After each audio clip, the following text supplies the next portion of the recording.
পশ্চিমবঙ্গের সরকারি কর্মচারীদের জন্য সুখবর। দীর্ঘদিন ধরে ঝুলে থাকা মহার্ঘ ভাতার মামলার মধ্যেই রাজ্য সরকার একটি গুরুত্বপূর্ণ বিজ্ঞপ্তি জারি করেছে।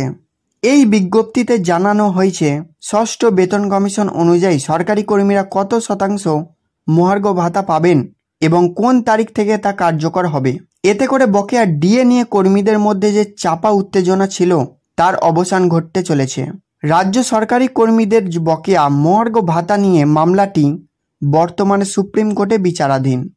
এর আগে হাইকোর্টও কর্মীদের পক্ষে রায় দিয়েছিল, কিন্তু মামলার জল গড়াতে গড়াতে সুপ্রিম কোর্টে পৌঁছয়। যদিও এর মাঝেই রাজ্য সরকারের নতুন এই বিজ্ঞপ্তি কর্মীদের মনে আশার সঞ্চার করেছে। বিজ্ঞপ্তিতে স্পষ্ট জানানো হয়েছে সরকারি কর্মীরা বর্ধিত মহার্ঘ ভাতা কবে থেকে তাদের অ্যাকাউন্টে পাবেন। বিজ্ঞপ্তি অনুসারে আগামী জুন মাস থেকে সরকারি কর্মীরা 18% হারে মহার্ঘ ভাতা পাবেন। এর ফলে বহু প্রতীক্ষিত মহার্ঘ ভাতা নিয়ে কর্মীদের দীর্ঘদিনের দাবি আংশিকভাবে হলেও পূরণ হতে চলেছে।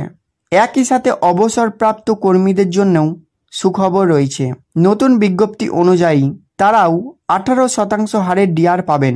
যদিও এই সিদ্ধান্তর পর সুপ্রিম কোর্টে বিচারাধীন মামলার পরবর্তী শুনানিতে কী ফল আসে সেদিকেই এখন সবার নজর। তবে আপাতত এই সরকারি ঘোষণায় রাজ্যের লক্ষাধিক কর্মীর মধ্যে স্বস্তির নিঃশ্বাস ফিরে এসেছে।